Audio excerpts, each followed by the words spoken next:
Good morning students. देखो अब जो हमारा जो नेक्स्ट टॉपिक था वहाँ से हम स्टार्ट करते हैं। तो यहाँ पर ये देखो, ये फैक्ट वाले बॉक्स में दिया हुआ है कि the Himalayan you in trouble. तो हिमालयन यू, जिसको साइंटिफिक लैंग्वेज में टेक्सास वालाचियाना भी बोला जाता है, एक मेडिसिनल प्लांट है जो कि हमको हिमाचल प्रदेश और अरुणाचल प्रदेश जो पहाड़ी इलाके हैं वहाँ पर देखने को मिलता है। ठीक है। और ये जो हिमालयन यू है, यहाँ से केमिकल कंपाउंड हमको मिलता है जिसको बोला जाता है टेक्सॉल। और ये टेक्सॉल जो है, ये हिमालयन यू जो है एक तरीके से पेड़ है तो इसकी छाल से निकाला जाता है। ठीक है। और रूट से निकाला जाता है, नीडल से निकाला जाता है, ट्विग से निकाला जाता है। और फिर उसको जो है सक्सेसफुली जो है उससे क्या किया जाता है कि एक मेडिसिन बनाई जाती है। और वो मेडिसिन जो है वो किसके लिए यूज़ की जाती है, तो वो मेडिसिन को एक एंटी कैंसर ड्रग के तौर पर यूज़ की जाती है दुनिया में। ठीक है। The species under great threat due to over exploitation. लेकिन अभी ये जो हिमालयन यू है अब हमको थोड़ा देखने में नहीं मिल रहा है। इसकी मतलब वही है कि इसके ऐसे एडवांटेजेस होने के कारण, मतलब जैसे ये एंटी कैंसर ड्रग के तौर पर काम कर रही है, तो स्वाभाविक सी बात है कि इसका जो है लोग फिर मतलब कैंसर के ट्रीटमेंट में यूज़ करेंगे। और कैंसर के ट्रीटमेंट में जब इसका यूज़ करेंगे तो इसके लिए फिर क्या हो जाएगा, मतलब बहुत ज़्यादा क्वांटिटी में लोग इसका यूज़ करेंगे, क्योंकि ये एक तरीके से कैंसर जैसी खतरनाक बीमारियों से जो है मतलब लोगों को बचा रहा है। ठीक है। तो इसलिए जो है लोग इसका ज़्यादा यूज़ करेंगे। अब ज़्यादा यूज़ करेंगे तो फिर क्या हो जाएगा, एक तरीके से इसका ज़्यादा यूज़ करना क्या कहलाता है, ओवर एक्सप्लॉयटेशन। ठीक है। तो in the last one decade thousands of year trees have dried up in various parts of Himachal Pradesh and Arunachal Pradesh. तो हम लोगों ने पिछले कुछ दशक में ये बोल रहा है कि देखिए कि ऐसे बहुत सारे हिमालयन यू के जैसे और दूसरे भी सारे जो पेड़ हैं, मतलब वो क्या हो रहे हैं, एक तरीके से कम होते जा रहे हैं हिमाचल प्रदेश और अरुणाचल प्रदेश वाले इलाके में। ठीक है। तो ये दिया हुआ है। फिर यहाँ पे देखो ये दिया हुआ है कुछ ट्राइबल्स वुमेन है जो कि क्या कर रही है, बेम्बू सेपलिंग्स जो है वो यूज़ कर रही है। ठीक है। साइलेंट वैली मतलब केरला का ये दिखाया है इसने डायग्राम। ठीक है। Tribal women selling minor forest produce. तो ये बता रहा है कि फॉरेस्ट के क्या क्या एडवांटेजेस है, मतलब कितने लोगों को जॉब्स मिल रही है उसके कारण। ठीक है। Leaf litter collection by women folk. ठीक है। ये जो महिलाएं है जो है, ठीक है, तो वो क्या कर रही है, पत्तियाँ कलेक्ट कर रही है। तो ये सब बता रहा है। फिर उसके बाद यहाँ पर क्या लिखा है कि habitat destruction, hunting, poaching, over exploitation, environmental pollution, poisoning and forest fires are factors which have led to the decline in India's biodiversity. तो इंडिया में जो जैव विविधता है, मतलब जो बायोडाइवर्सिटी है वो कम क्यों हो रही है, तो हैबिटेट डिस्ट्रक्शन के कारण। हैबिटेट मतलब आवास। जैसे आप लोग कहाँ रह रहे हो, अपने घर में रह रहे हो, तो वो आपका क्या हो गया, एक तरीके से हैबिटेट हो गया। अब मान करके चलो आपके घर को अगर कोई डिस्ट्रक्ट कर दे, ठीक है, आया समझ, तो स्वाभाविक सी बात है कि आप क्या करोगे, फिर कहीं और जो है दूसरी जगह अपना घर बनाओगे। ठीक है, आ रहा समझे। तो ये सारी चीज़ें है हैबिटेट डिस्ट्रक्शन। मतलब अब मान करके चलो यही सेम जो है वो क्या हो रहा है कि मतलब जो फॉरेस्ट वाइल्ड लाइफ जो है उनके साथ हो रहा है। ठीक है। उनका जो निवास है, जो है रहने का जो स्थान है, वो हैबिटेट कहलाता है। तो हैबिटेट उनका क्या हो जा रहा है, डिस्ट्रक्ट हो जा रहा है। ठीक है। तो उसके कारण उन लोग कहीं दूसरी जगह जा रहे हैं, दूसरी जगह जा रहे हैं तो वहाँ वो लोग एडॉप्ट नहीं कर पाते उस क्लाइमेट को। तो उसके कारण क्या हो जाएगा, वो धीरे धीरे उनकी जो है मतलब प्रॉब्लम जो है उनके लिए हो जाएगा।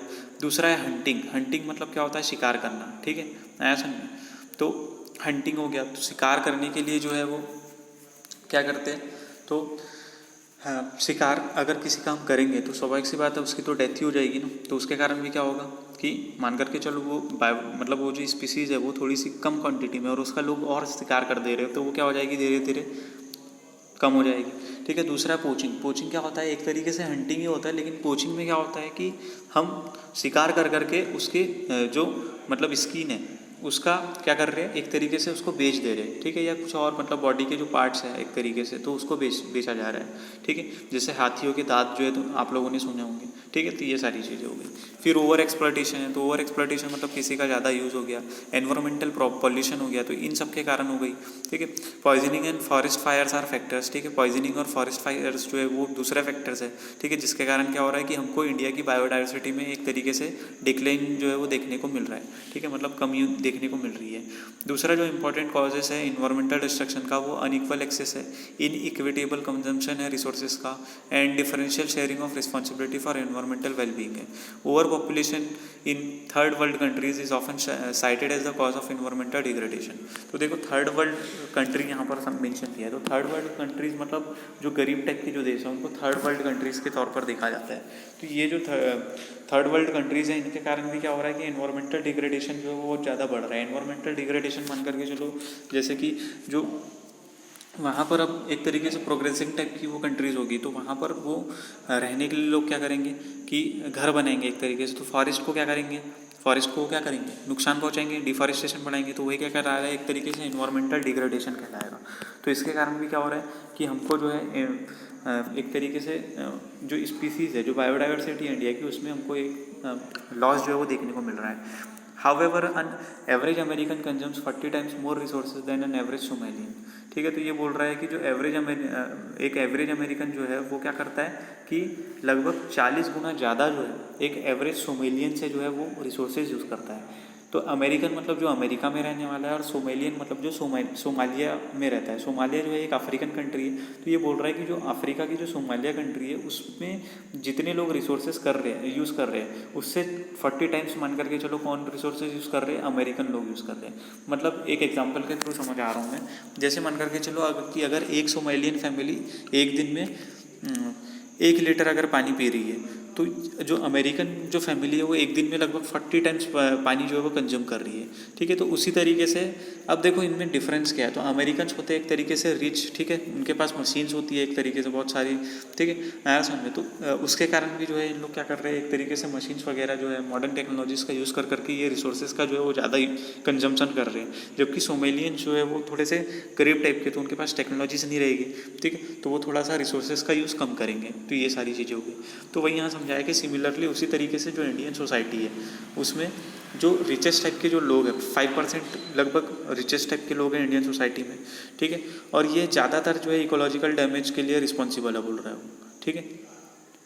मतलब 25% ज़्यादा जो है वो लोग रिसोर्सेज को कंज्यूम करते हैं और इकोलॉजी को डैमेज करते हैं, ठीक है, गरीबों के कंपैरिजन में जो रिचेस्ट टाइप के जो लोग हैं, जो अमीर टाइप के लोग हैं वो। फिर the farmer shares minimum responsibilities for environmental wellbeing. The question is who is consuming what from where and how much. ठीक है, तो ये बोल रहा है कि मतलब जो पुराना जो शेयर था वो क्या हो गया है, थोड़ा सा कम हो गया है। फिर इसके बाद यहाँ बोल रहा है कि do you know that over half of India's natural forest are gone. मतलब ये बोल रहा है कि आधे से ज़्यादा जो इंडिया का जो नेचुरल फॉरेस्ट है वो क्या हो गया है, चला गया है। ठीक है, क्या ये आप जानते हो। 1/3 of its wetlands drain out. ठीक है, 1/3 जो इसका वेटलैंड्स है, वेटलैंड्स मतलब आर्द्रभूमि बोला जाता है, आर्द्रभूमि या दलदली भूमि। ठीक है, यहाँ समझो। तो ये वेटलैंड्स जो है वो भी क्या हो गया, एक तरीके से 1/3 जो है वो सूख गए। ठीक है, 70% of its surface water bodies polluted. लगभग 70% जो है सरफेस वाटर बॉडीज़ वो कैसी हो गई है, पॉल्यूटेड हो गई है। ठीक है, तो ये बोल रहा है वो, जैसे तालाब वालाब हो गए तो ये सरफेस वाटर बॉडीज़ हो जाएगी बेटा। फिर उसके बाद 40% of its mangroves wiped out. मतलब लगभग 40% जो मैनग्रोव्स है वो कैसे हो गए, तो वाइप्ड आउट मतलब वो भी गायब हो गए। ठीक है, मैनग्रोव्स क्या होता है, तो मैनग्रोव्स मतलब जो समुद्री इलाके में जो फॉरेस्ट होता है, ठीक है, उनको मैनग्रोव्स बोला जाता है। ठीक है, जैसे सुंदरबन डेल्टा में हमको जो है मेनली ये मैनग्रोव फॉरेस्ट जो है हमको देखने को मिलते हैं। And with continued hunting and trade of wild animals and commercially valuable plants, thousands of plant and animal species are heading towards extinction. ठीक है, तो ये वही बोल रहा है कि लगभग यही हंटिंग के कारण, पोचिंग के कारण, ठीक है, कमर्शियली उनके वैल्यूएबल प्लांट्स होने के कारण, प्लांट्स के कमर्शियली वैल्यूएबल होने के कारण जो लगभग हज़ारों जो पौधे हैं, हज़ारों जो एनिमल्स की जो स्पीसीज़ है वो क्या हो रही है, एक्सटिंक्शन की तरफ जो है वो जाते हुए दिखाई दे रही है हमको। ठीक है, तो ये वो बोल रहे हैं।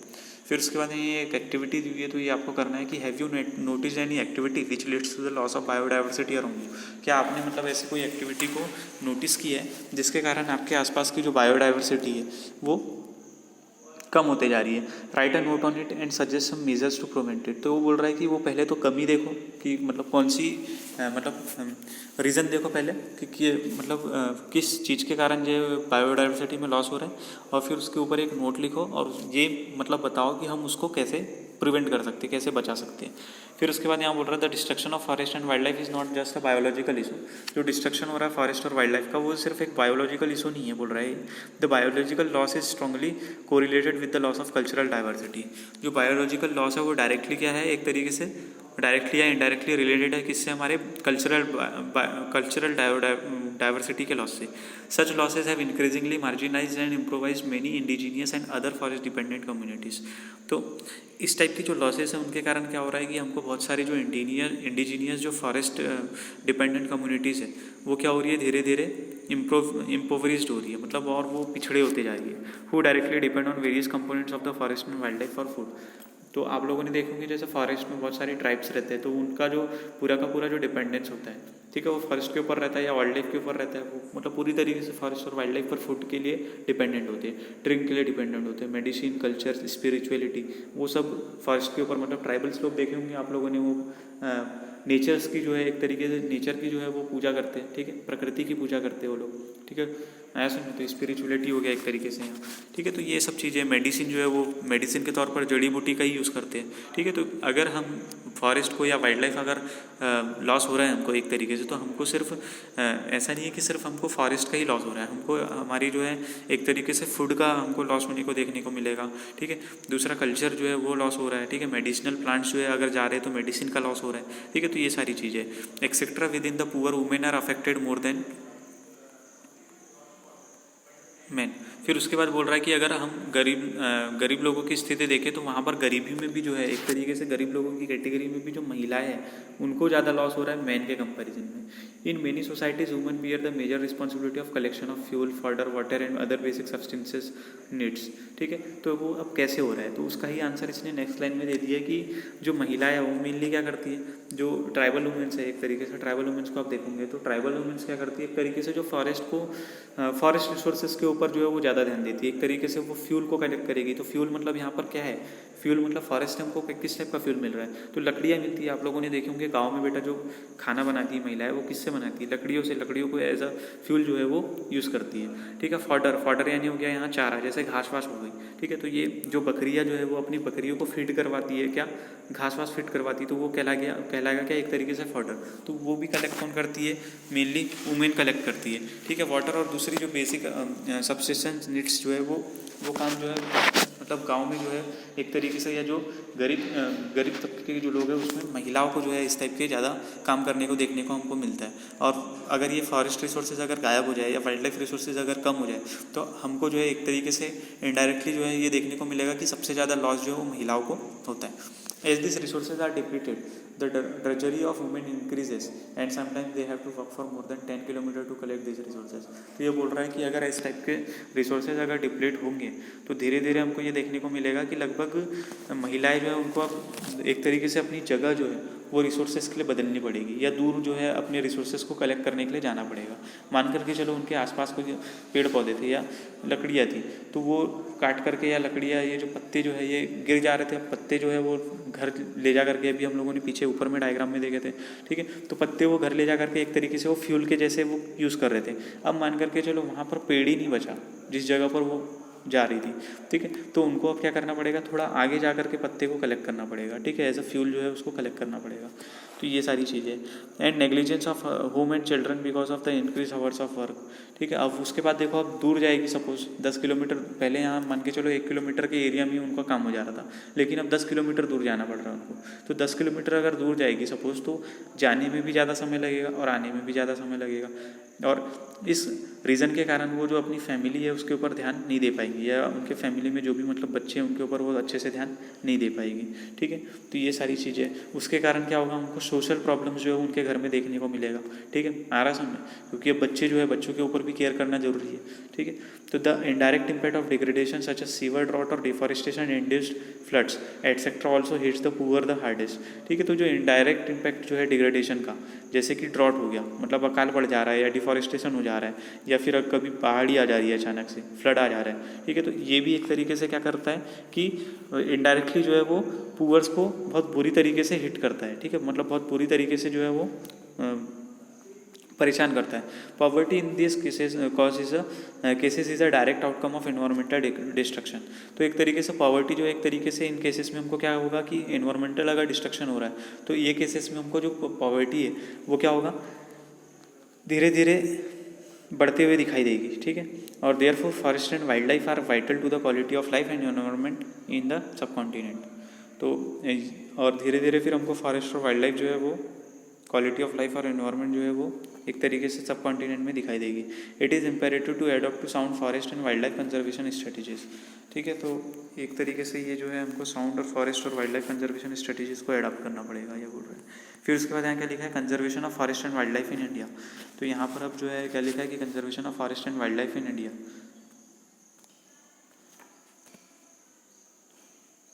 तो मैं यहाँ पर ही जो है अब नेक्स्ट टॉपिक जो है वो ये हम कल कर लेंगे, ठीक है। तो यहाँ पर मैं क्लास एंड कर रहा हूँ। Thank you.